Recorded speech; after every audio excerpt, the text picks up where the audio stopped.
Good evening, ladies and gentlemen. Welcome to this installment of the Jess Usher Memorial Lecture Series.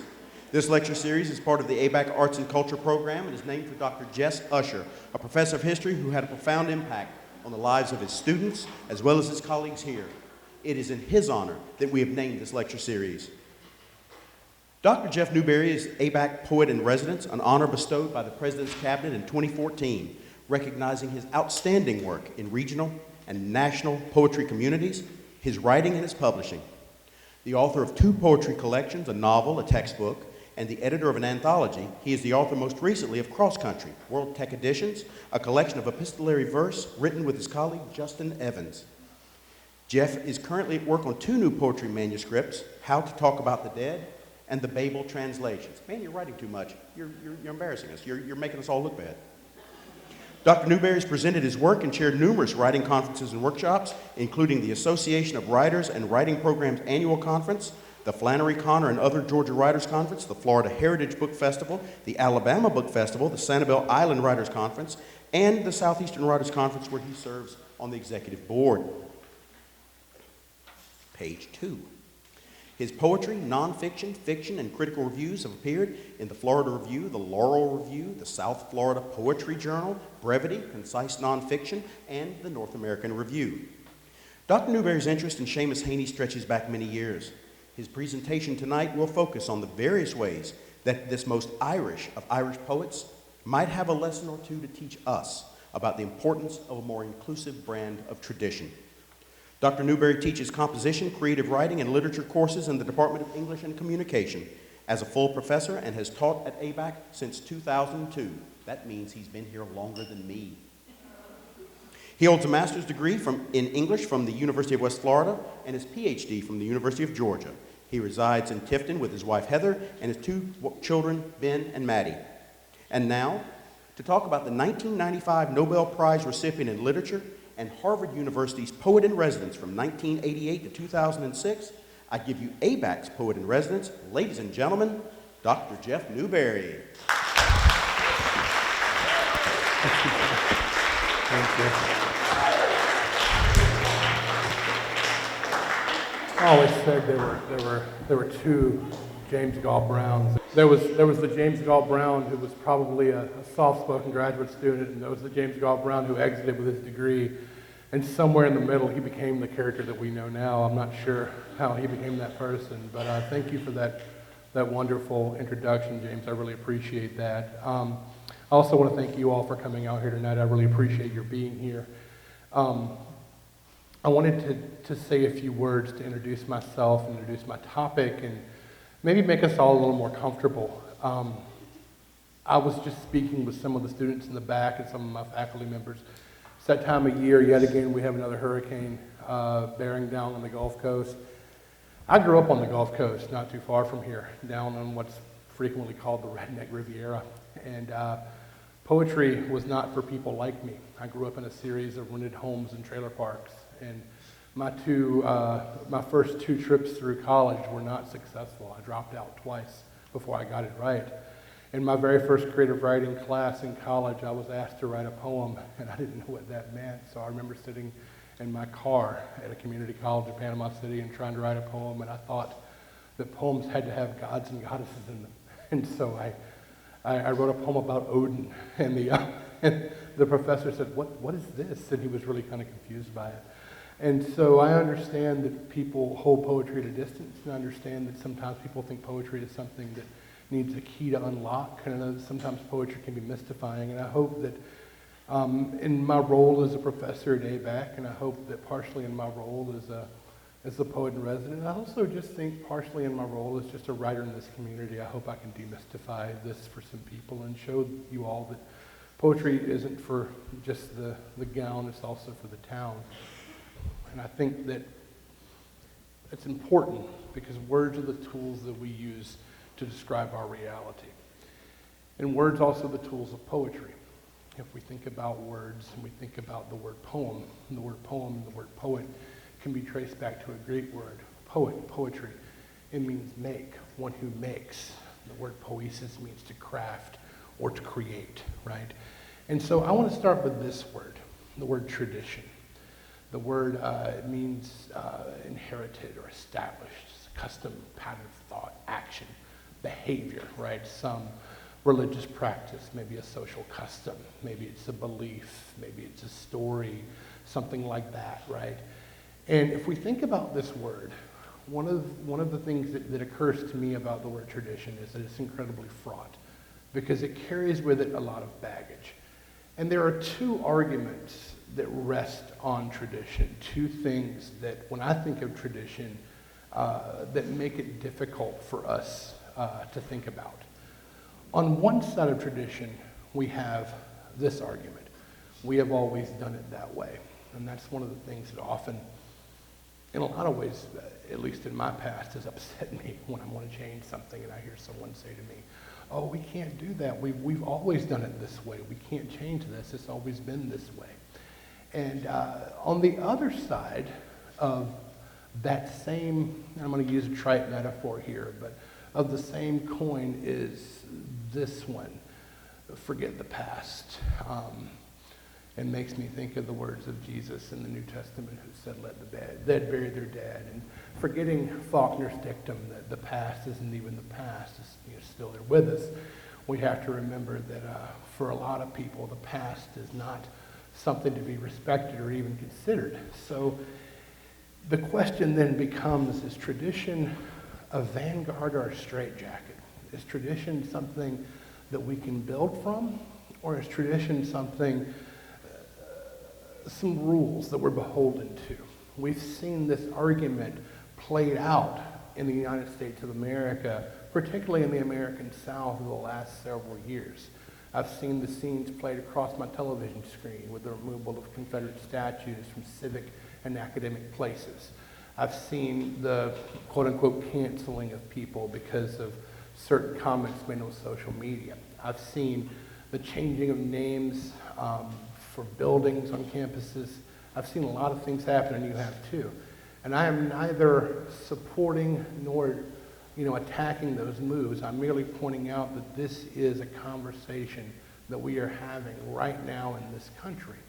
And at the core of this conversation, if you really, I tell my students to poke on it, scratch on it a little bit, you'll find that beneath it there's an argument there about tradition.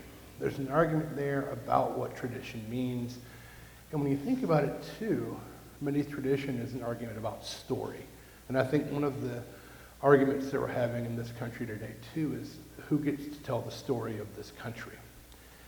All of this leads me to the topic of my talk tonight, the Nobel-winning poet Seamus Heaney. And that's him right there with his wonderful golden halo of hair. He was born April 13th, 1939, and he died in August of 2013. I've always felt a kinship with Seamus Heaney. Heaney was born the same year that my father was born. And as I age and as I grow, one of the things that occurs to me is my parents, because they were born very early in the 20th century, the older I get, it occurs to me that I, in many ways, was raised by people who seem to come from a very different world. And the older I get, the more I realize my students are living in a different world than I lived in too. And as I age too, I realize that while my students stay the same age, I get older and older. And I think that is one of the both blessings and curses of being an academic. As you age, you realize your age, but as you age, you realize that the world is like Eden's dew. It perennially remakes itself. And there's something really beautiful about that. But I do remember the morning that I heard the news that Seamus Heaney had died.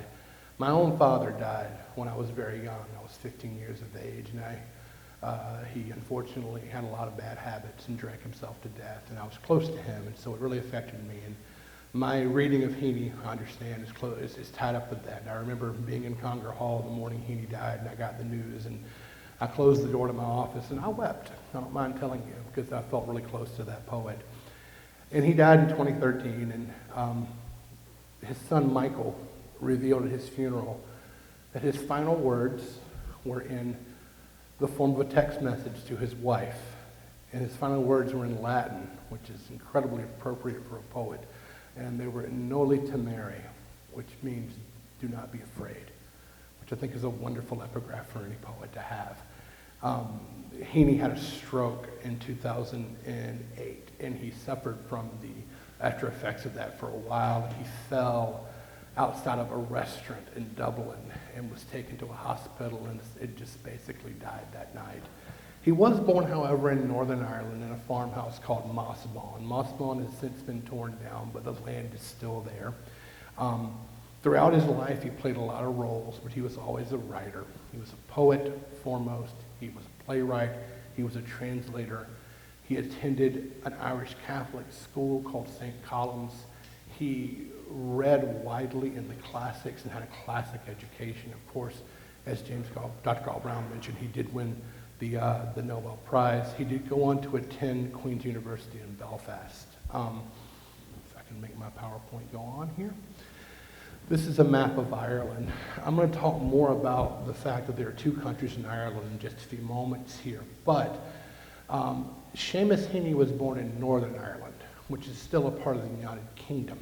If you look at the little red dot at the top there, that is where Heaney was born, sort of northwest of Belfast, in a little village there. I had the opportunity to visit there several years ago now. 4 years ago now, I took a group of students there over the summer. We took several undergrads from here and other Georgia colleges, and we visited. We actually stayed way down. If you look down there in the bottom right-hand corner of the map where it says Wexford and Waterford, that's where we stayed. But Ireland is a country that values public transportation, so I use the trains, and I travel quite a bit. And I did wind up spending a weekend in Heaney's hometown, and walked the walk and talked around, talked to the people, and took lots of photographs. This is a primary school in Heaney's hometown. I wanted to show this to you because this is a quotation from one of his poems, serves as artwork on the side of a school there in Heaney's hometown, in the Squat Pen Rest, and I'll talk about that poem in just a few moments. Sometimes I'll ask my students in my literature courses, can any of you name a living poet in the United States of America? And very often, no one can. And I try to imagine a country where we print the words of poets on the sides of our schools, and it made me very happy to see that as I walked by. Heaney never lost connection with his roots. He never lost connection with the people who made him the person that he was. He grew up on a farm. All of his brothers and sisters remained working class individuals. He was the one who went off to college. He was the one who fell in love with the books. He was the one who, to use a phrase that I don't know if people use anymore, made something of himself. Went off and did something with his life. This is the Catholic church where he's buried there, and the name of the town is Bellaghy, B-E-L-L-A-G-H-Y. If you Google that, you can find it on Google Maps. Around back, he's buried in the same Catholic cemetery where all of his family is buried. His mother and his father are buried there, and his brother is too. This is his gravestone. I'm not sure if you can see it, but his epigraph is one of my favorite quotations from a poem of his, "Walk on air against your better judgment." It's a beautiful turn of phrase, and I think it sums up some of the things that Heaney believed about life. Do the things that you think you can't do. Do the things the world says you can't do. Lean into the things that circumstances in life suggest that you can't do. And it's in those things that art for Heaney exists. It's in those things that hope exists. And that word hope is important for Heaney as well. I don't know if any of you watched the inauguration, but Joe Biden actually quoted Heaney. He talked about history rhyming and these moments of hope. And so here's a picture of a young Heaney. It's a blurry picture, but he's a very Irish lad with very round ears.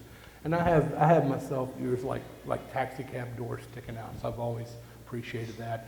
And I couldn't help it being there. I had to have a photograph with my hero.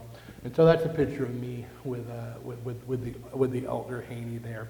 I look either like a line cook who's about to present some food to someone, or maybe like I just finished playing a drum solo. I can't quite remember either one. I was so happy to be there. It's a museum there in his hometown called the Seamus Heaney Home Place, and It's a funny little town in that, if you can imagine, I don't know, think about the smallest town near to where you grew up. Maybe it's your hometown, and stick a major national museum there. That's what this is like.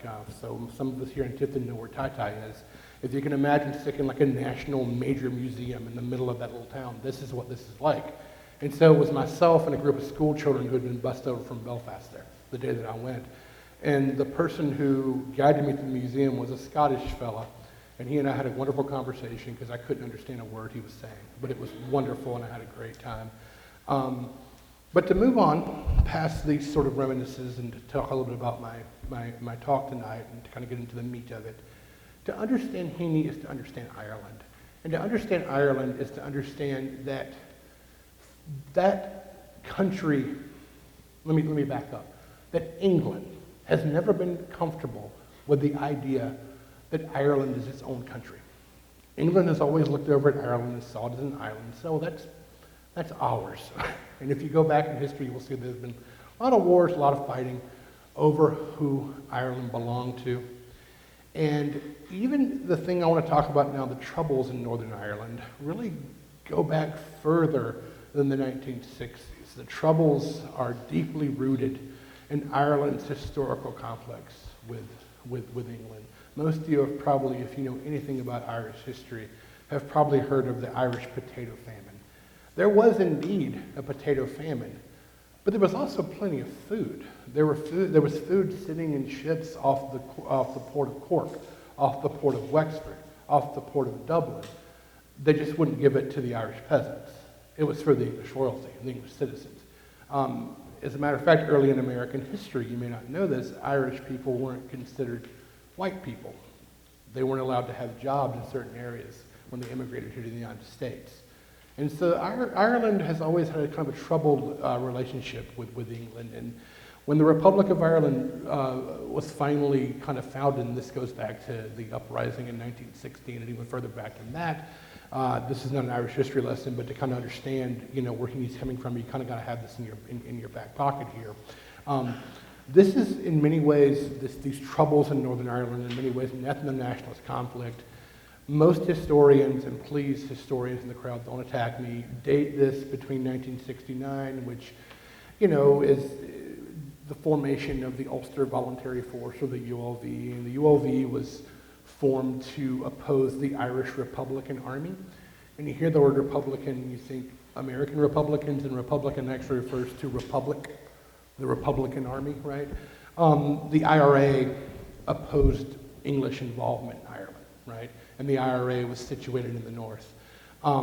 The Royalists in the north were Protestants. The Irish in the south are Catholics. And so there's a certain religious, sectarian aspect to the violence that happened during the Troubles as well. One of the things I learned traveling in Ireland is this: every little English village that you go to has a few things. One is a wonderful pub. You know, every little village has a pub. And one of my favorite memories of being in Ireland is having a faculty meeting in a pub. It was one of the greatest things in the world to meet with my fellow faculty members. Another is they have a Catholic church. Every little English village has a Catholic church. And the third thing they have is a museum dedicated to British atrocities. The Irish hate the British. They are no fans of what was done there. And when you look at this country, the Republic of Ireland, it's a place almost as though the Protestant Reformation missed it. I'm a Protestant, and I wanted to go to church on a Sunday morning, and I had to Google to find a Protestant church because most of the churches there are Catholic. This is a primarily nationalistic conflict as well, because those in the north felt like they wanted to remain loyal to the UK, wanted to remain loyal to the Queen, and those in the south, those who were in the north, who were dedicated, who were loyal to the Republic, felt otherwise. Heaney left Northern Ireland in 1972. He moved his family down to Dublin.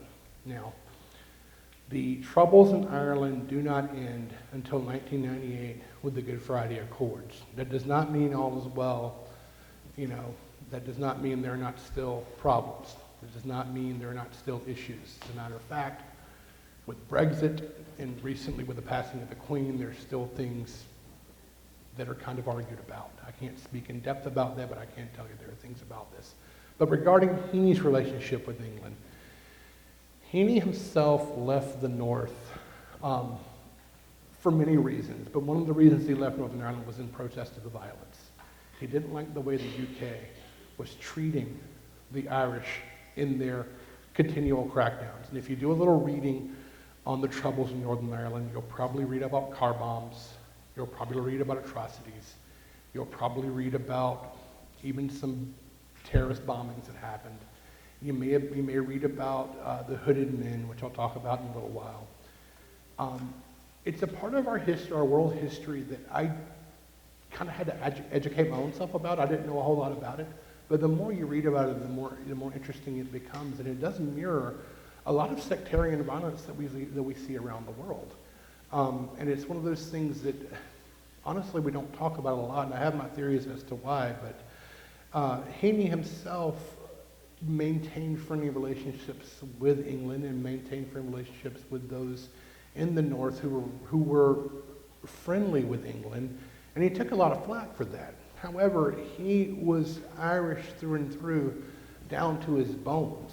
As a matter of fact, in the early 1980s, the group Penguin, the publisher Penguin, approached him and asked him if he would agree to have his work published in a new Penguin anthology of great British writers. And his response was in the form of this epigraph: "Be advised, my passport's green, no glass of ours was ever raised to toast the Queen." I'll let that hang for a moment. You don't need to untangle that as far as interpreting poetry. This was Heaney's response, which is interesting because, 20 years later, 24 years later, the Queen actually visited Dublin for the first time in 100 years. And the Irish Times photographed Heaney bowing his head and shaking the Queen's hand. And he was put on the front page and labeled a traitor. And it was attacked for this. And so, as you can see, there's, some, I guess the British term would be, this is a sticky wicket when we start thinking about the way that Heaney's long relationship with England. And Heaney's relationship with tradition of England also stretches over into his poetry as well. Some of Heaney's early work, he did translate some early Irish folk ballads, but Heaney's work is anchored in a lot of ways in inroads and in advances made by the Romantics. Heaney wrote primarily in lyric mode. And if you don't know what a lyric poem is a short poem, usually 25 or 30 lines, that has one person talking, and usually the person is talking about their feelings. Now, most of you are like, yeah, that's a poem. That's how poems work. That was not always the case, folks. It wasn't until the late 1700s with the Romantic Revolution where Wordsworth came along and said, you know what? I know that Homer said that the subject of an epic is a war and men dying and fighting for their country. Wordsworth said, that's not an epic. You know what an epic is? My life. That's what Wordsworth said. So he wrote all about himself. And the Romantic Revolution decentered that focus on the other and made the self the center of poetic inspiration. He inherits that. He writes in lyric mode. He's not the only one. The lyric is the dominant form. Unlike many of his 20th century contemporaries,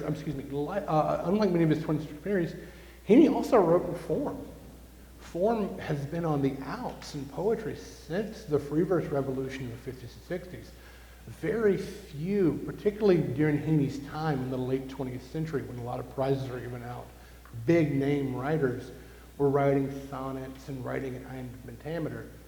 Heaney clung to these old forms, which is not to say that Heaney wasn't a capable poet of writing in free verse. He just also used form. And so there's two ways here then that Heaney, this guy who looked forward, this guy who was going to have an Irish state, this guy who said, we're not going to remain married to England, is clinging to the past in his poetic models. Heaney translated from classical poets. As I mentioned earlier, Heaney attended St. Columb's, which was a Roman Catholic school. His first favorite poet that he read was Gerard Manley Hopkins, who was a Jesuit priest who was also a poet, a British guy that he really liked and liked the way he played with sound. Some of his early translations were of some of the classical stuff that he was taught in his classes there. He's even probably most well known, James Gall Brown and I were talking about this, for his translation of Beowulf, which is an old English poem, or an old Icelandic saga, right, which is often taught in English courses, right? So Heaney worked in this British classical tradition. And so I think that what we're seeing then for Heaney is that the past is a place not to throw away, right? And it's also not something to ignore. It's something more. Heaney's poetry is anchored in the past, but it also addresses the present, right? So to return to my first question, is tradition a straitjacket or is tradition a vanguard, right? Heaney is building what I'm going to call a poetics of a usable past. It's a past that exists that you can choose and pick from. It's a past that exists where we can look at what's there and take and mold and shape. Now, this is not something I've made up. I'd like to take credit for it. This is not even, I think, a brand new insight. My dissertation was about T.S. Eliot and some of the jazz poetics of the mid-20th century, and an essay about the Elizabethan dramatist Philip Massinger in a book called The Sacred Wood. The great T.S. Eliot, that poet, wrote, "Immature poets imitate, mature poets steal, bad poets deface what they take, and good poets make it into something better, or at least something different." And I think this is what Heaney is doing, not only with his poetics, but also with his understanding of history. And having laid out this understanding of history and poetics, I want to take the lens and try to use this heuristic as a way of reading two of his poems for you tonight. So I have a video of Heaney reading. I'm going to see if it'll play. He has a wonderful Irish brogue. If it won't play, I'll read it and you'll get this North Florida accent, so we'll see what happens. So let's see if we can get Heaney to talk to us for a moment here.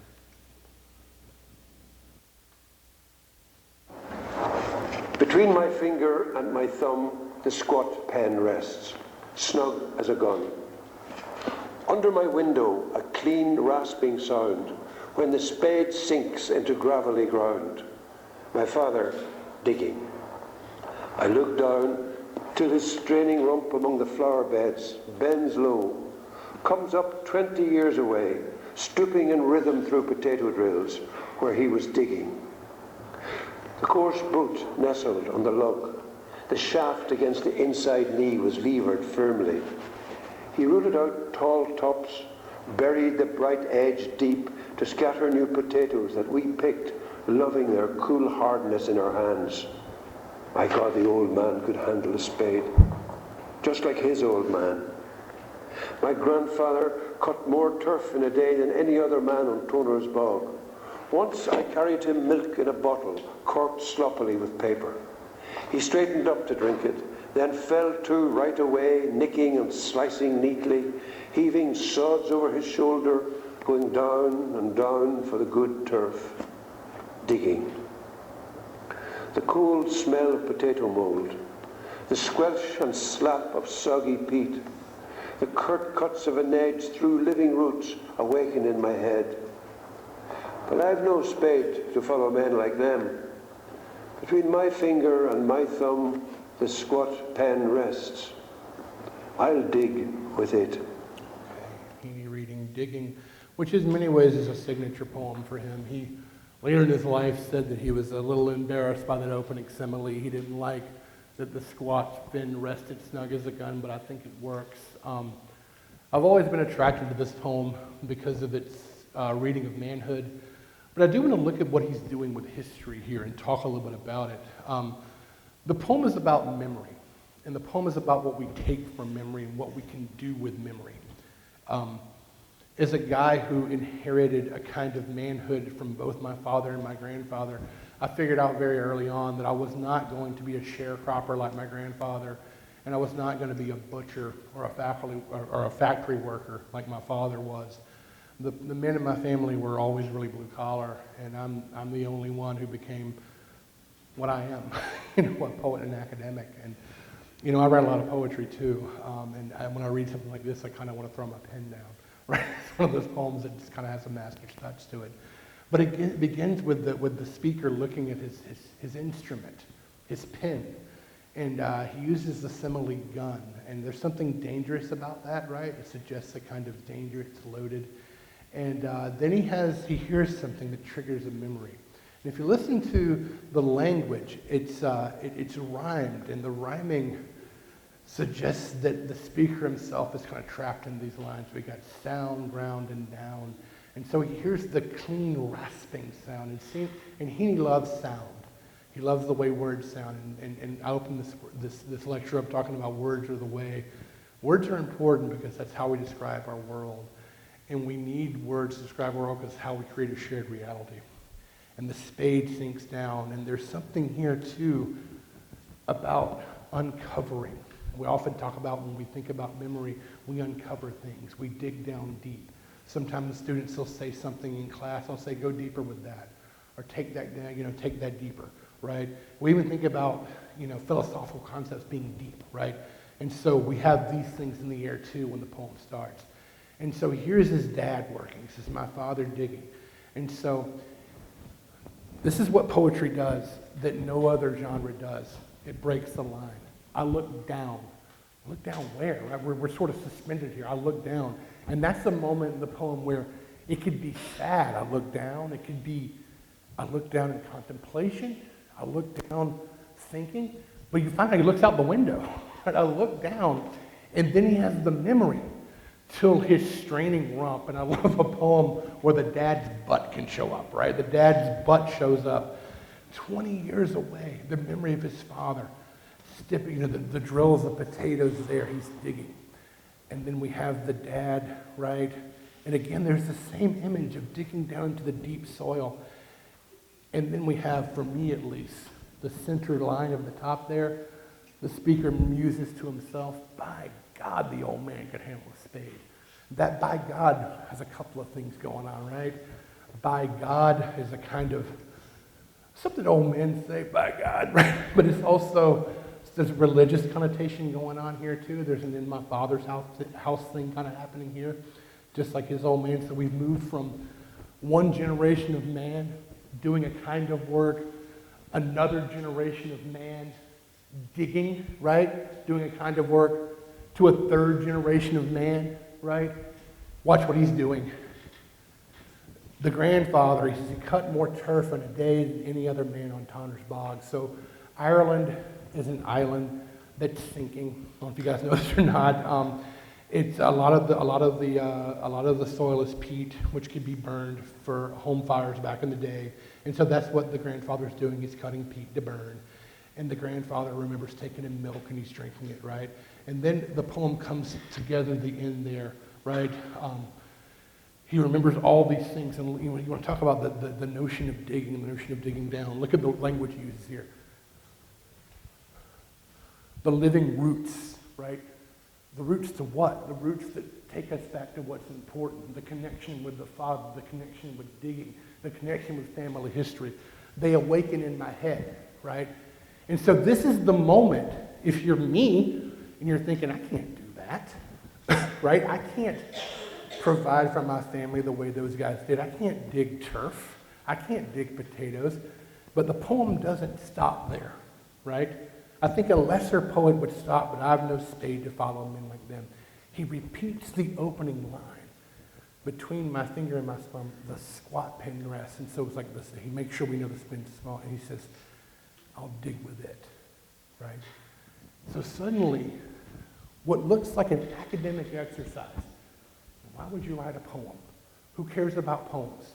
What do poems matter, right? Because sometimes I'll ask students about poems in class. So poems are what these sad-looking guys who sit outside of Starbucks, right, because they don't have girlfriends, right? That's what people think of poems, right?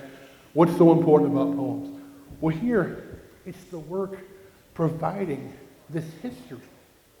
It's equated with digging potatoes. It's equated with digging turf, right? It's the same thing. You don't have to agree with him. That's exactly the argument that he's making. So what's he doing with history here? He's reaching back for what's important. He's reaching back, and he's creating a level playing field. He's making this inclusive. He's saying, it doesn't matter what kind of work you do, right? Because your work is bigger than you. It doesn't matter if you're digging peat, cutting turf. What matters is that you're doing it for somebody bigger than yourself. And that's what counts, and that's what matters.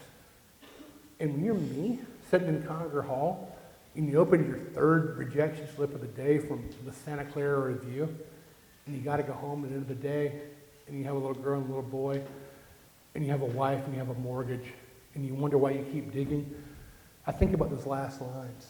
I'll dig with it. I'll keep doing it. But his sense of the past is not only anchored in his own family history, he was also interested in public history. He would have been aware and seeing what was going on in Norway, in Denmark, in Scandinavia during the late 60s, early 70s, when archaeologists began to uncover what was known then and known now as the phenomena of the bog people. One of the first books published was by P.V. Gobb called The Bog People. And these were fully preserved corpses that began to emerge as the climate changed from bogs. And these were often people who were killed by free Christian societies. Sometimes they died naturally, sometimes they were murdered. And they came up out of these bogs fully preserved. They were thousands of years old. And he saw these pictures, and they spoke to him because their history preserved, right? Things come right up. That's the picture of the Grabal man. And he saw these pictures first in this book by P.V. Gobb, The Bog People. Grabal is a village not too far. Here's Ireland over here. Grabal is in the north of Denmark. There are a lot of boggy places. There were several of these bog people that showed up. Aarhus is one. There were others. He traveled over to Grabal to see, and he wrote in his third book, North, which comes out in 1975, about the bog people. He often doesn't get directly political. He uses other things to talk about politics. And the Grabal Man is a work that is political, and it does address some of the atrocities that happened during the Northern Irish conflict. And I want to end here looking at this poem briefly, The Grabal Man. This poem is a description of the Grabal Man, and he kind of connects it. I'll look at it here. He writes, as if he had been poured in tar, he lies on a pillow of turf and seems to weep the black river for himself. So he begins by describing him almost like he's natural, as he'd been poured in tar. The grain of his wrist is like bog oak, the ball of his heel like a basalt egg. So it's almost like he's turning him into art as the poem goes on here. His instep is shrunk cold as a swan's foot or a wet swamp root. So again, natural, almost artistic images. His hips are the ridge and purse of a mussel. His spine an eel arrested under a glisten of mud. The head lifts. So watch what happens. Now, language is important here. It starts to get more martial. It starts to get more loaded with like the language of war, right? The chin is a visor, like on a helmet, raised above the vent of his slashed throat. And so if you read about there's actually a good Wikipedia page of the Grabal Man. You can go read about the actual corpse. Scientists think he was probably sacrificed by a pre-Christian tribe, right? And that's probably how he died. His throat was slit. That was not uncommon, that is tanned and tough. And look at this, one of the great kind of moments in Heaney's poetry, the cured wound, right? It's such a paradox. Right? He's talking about curing in the sense like you cure a ham, but also here, like you can think of the word curing as like making something right. The cured wound opens inward to a dark elderberry place, right? So again, the language is important, language is precise here. Elderberry being like a color, but also suggesting something healthy, right? And then he steps back. So this was all natural imagery. Up here, it becomes like martial. And then he begins to ask, who will say corpse? Who will call this thing a corpse to his vivid cast? Who will say body? Who will call this thing a body or a corpse? Right? This is a human, he seems to be saying. This is not a corpse. This is not a body. This is not some natural phenomenon. This was a person. You follow? Right? And his rusted hair, that unlikely as a fetus's. I first saw his twisted face in a photograph in that book I just showed you. A head and shoulder out of peat, bruised like a forceps baby as though he's being reborn, right? That kind of language. But now he lies perfected in my memory. There's the importance. There's the importance of memory. Perfected in memory. What do we take? What do we take? We take the violence? No. Do we take the hatred? Do we take the sacrifice? No. We perfect it. Perfected in memory. Down to the red horn of his nails, hung in the scales with beauty and atrocity. And then he uses this with the dying Gaul too strictly encompassed. That's a famous sculpture, the dying Gaul. And what he's talking about here is a dying Celtic warrior who's sitting, and I apparently saved the wrong version of my PowerPoint, but it's a picture of a sculpture of a guy on top of a shield, and he's dying. He's got like a torque around his neck. That's what he's comparing this thing to. So he compares this thing to that antiquity. Then he goes one step further. He's like an antiquity, but he's also like with the actual weight of each hooded victim slashed and dumped. The hooded victim is what's important here. In 1971, the British government kidnapped 14 men outside of Derry, County Derry, rural Northern Ireland, took them to a farmhouse out in the middle of nowhere, and tortured them for about 14 days to try to get information out of them about the IRA. One of the things they did to them was to hood them. And that's one of called the 5 techniques, right? Hooding, denying them food, denying them sleep, making them stand up and not letting them sit down. And the other one slipped in my mind, but those are the 5 techniques. The hooded men, of the 14 who were taken, only 7 are still alive, only 10 escaped. Only in 2019 did the British Supreme Court even recognize that anything ever happened. And so what Heaney is suggesting here is that while we look backwards and we look at these pre-Christian societies and we look at these old murders and think, oh gosh, how have we progressed? Aren't we so much better than they are? He's saying we're doing the same things to each other, and we're doing it in the name of nationalism.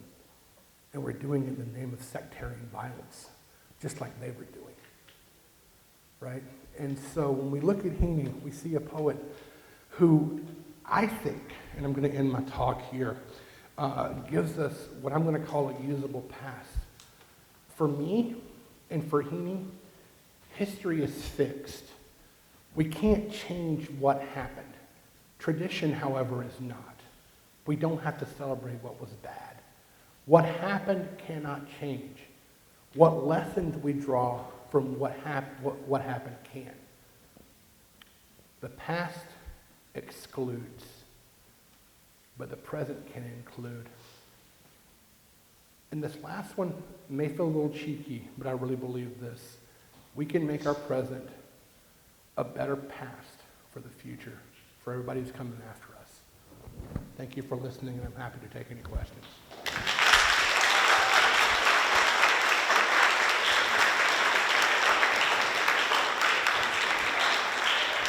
I think there's a mic moving around. Is that right, Will? Here he comes. I saw a hand up in front. There she is. Oh, it's a professor. Great. Okay. This is awesome. You're like Phil Donahue or something like that. So this talk was awesome. So of course I'm thinking a favorite poet of mine, who I also know is a favorite poet of yours. I'm thinking of this idea of tradition in Ireland, and I was wondering if you could, I know they weren't exactly contemporaries, but I was wondering if you could speak a little to the thematic connection between Seamus Heaney and William Butler Yeats. Yeats is, if you think about like the writers of Ireland, right? When you get off the plane in Ireland, you come down this long escalator, and there's like a big mural of Irish writers, and the first one you see is Yeats, right? And Yeats, too, much more explicitly than Heaney, was trying to write with the consciousness of the country in his mind. And as Heaney is writing about the Troubles, Yeats is writing about the Easter Rising. He's writing about that moment in history. And he's doing, I think, doing it much more explicitly and saying things much more explicitly. And I think with Yeats, too, when you talk about Yeats, you're like, which Yeats? Are we talking about the occult Yeats? Are we talking about the political Yeats? Are we talking about, you know, the early Irish, like I'm an Irish fairy Yeats? Like, who are we talking about, right? But yeah, I think he wrote about Yeats. There's a wonderful book of essays by Seamus Heaney. This is just his collected essays, Finders Keepers, and he writes some wonderful essays about Yeats here. Another important poet to him that he talks a lot, not a poet, but a writer, is named Joyce, who he feels a real connection to, because these are men who really were trying to kind of figure out who Ireland is. And like both Yeats and Joyce, one of the questions that Heaney seemed to ask was, how can a country so obsessed with its past move forward? You know, so I hope that answers your question in some way. So thank you. Oh, another professor. Oh boy. Okay.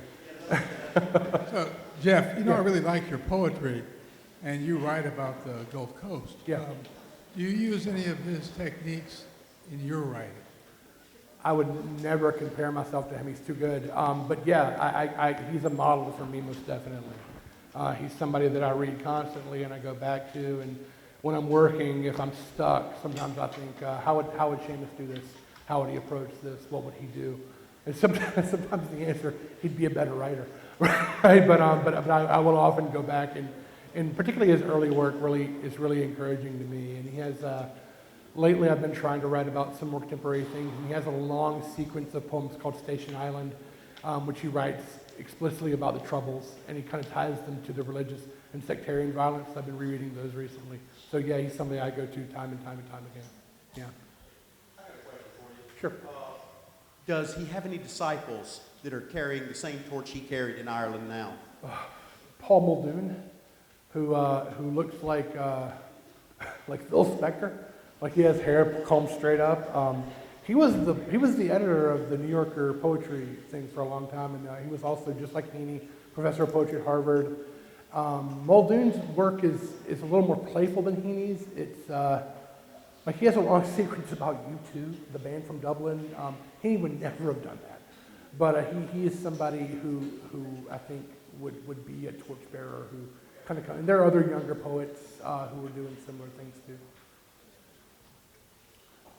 Anybody else? Okay, for those of you who are expecting to get extra credit for this, there's a QR code. If you haven't scanned it, scan it on your way out. My people, make sure you sign my roll sheet. Otherwise, you don't get your extra credit. And ladies and gentlemen, thank you very much for coming tonight. Thank you.